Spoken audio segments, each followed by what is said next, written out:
So when we talk about the Philadelphia 76ers, we really talk about what they did this offseason, especially with extensions to Tyrese Maxey, Kelly Oubre, signing Paul George in the offseason and running it back with this core.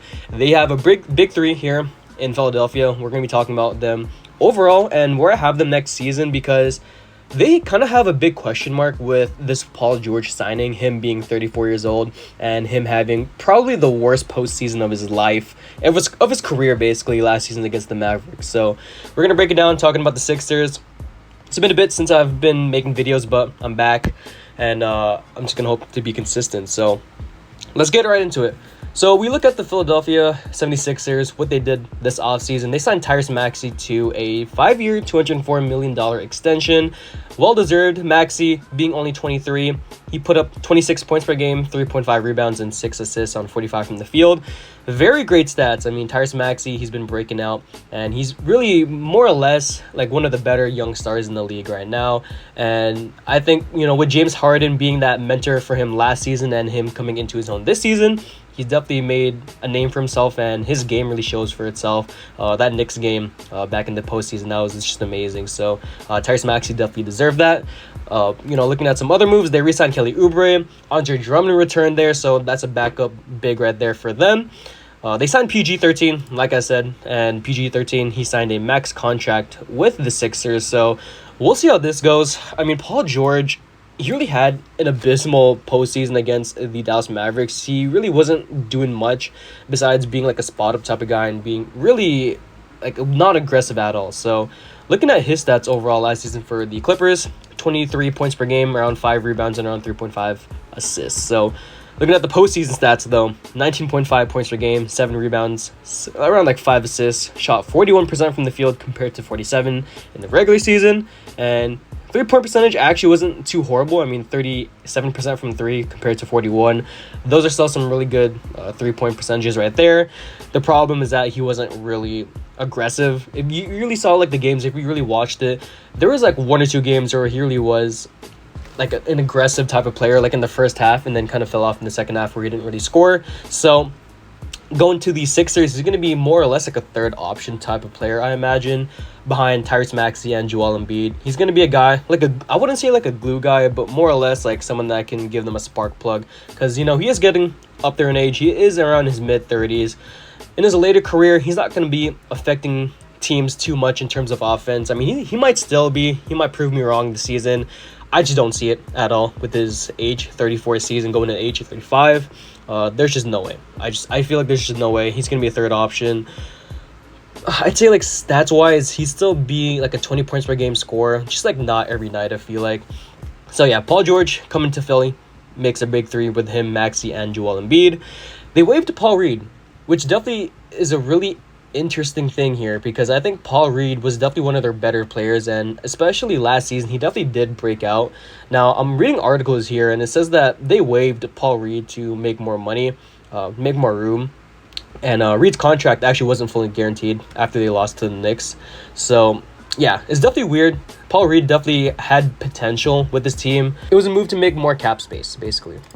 So looking at some other signings, they signed Caleb Martin, who definitely had some flashes in the 2023 season, especially in the postseason. He was definitely lighting it up. So I think that signing is a really underrated signing. And finally, they signed veteran Eric Gordon, who, coming from a Rockets fan, 3-point specialist, veteran experience. So I think that's pretty good right there.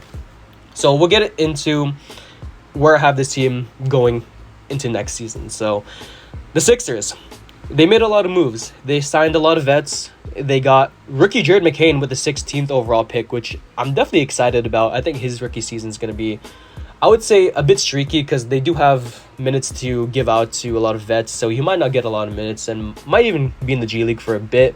But I'm really excited about his potential and his potential as a 3-point shooter and maybe like an off-ball type of guy for this team. So where do I have the Sixers team next season?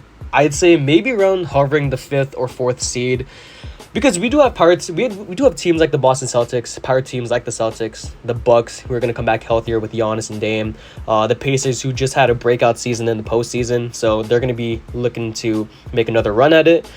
And I'd say like the 4th or the 5th seed is definitely pretty realistic for this team with Paul George, Tyrese Maxey, and Joel Embiid. If injuries excluded, if this team's healthy, they can definitely rise up the ranks right there, because I think Joel Embiid, he's definitely a top 2 player in this league when healthy. The problem is that he wasn't healthy last season. So yeah, this team is definitely good.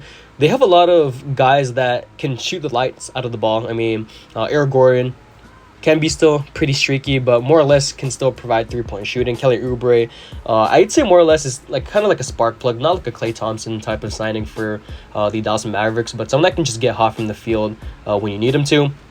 And Drummond, providing that backup minutes instead of Paul Reed, gives him a really big body in the post, someone that can grab rebounds behind Joel Embiid, so that's pretty good right there too. This Sixers team is definitely well built. Daryl Morey, ever since James Harden left, wasn't really looking too great. But now looking at the Sixers roster, they're definitely doing some pretty good moves. So does this make the Sixers, I would say, does it make the Sixers a finals contender? Maybe not. I mean, Paul George, does he really move the needle for this team?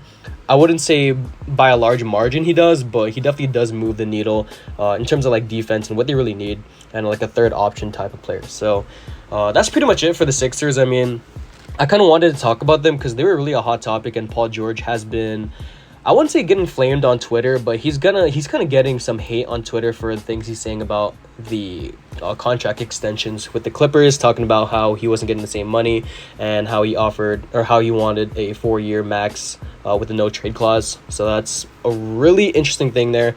Paul George with this podcast is definitely it's definitely like a good watch, but I don't think Paul George is worth the max anymore. I mean, this signing by the Sixers, I don't know what Daryl Morey is doing, but he's going to be getting paid, and he's going to be like age 38, so we'll see what happens with that. But yeah, the Sixers, they're definitely a powerhouse in the East. I feel like they're still a powerhouse in the East, but with teams like the Bucks, with teams like the Celtics, with teams like the Knicks now with Mikal Bridges, Indiana Pacers, there's definitely not a lot of room for the Sixers team to win right now, especially with the window. I feel like with Joel Embiid, he might want, I mean, it's a bit of a stretch, but I feel like he might want to request a trade out, with all this, I wouldn't say with all this losing, but then again, like you look at the history with the Sixers and how they had guys like Ben Simmons, Jimmy Butler, Tobias Harris, who did sign with Detroit, so he did leave. All this losing could definitely make Joel Embiid leave, which I wouldn't be surprised about. He is 28 years old, so I wouldn't be surprised if Joel Embiid left sometime in the near future. So if we have built a really good roster, I'm just going to hope that it's enough to get past at least the second round in the offseason or in the postseason and maybe make a finals appearance. So that's the end of the video. Hopefully you guys enjoyed the video. We'll be back for more NBA content when any news comes out. More Rockets content will be coming out pretty soon because I know I have a lot of Rockets fans on this team or on this channel. So we'll be making more about that, about Reed Shepherd, Summer League, and I'm out.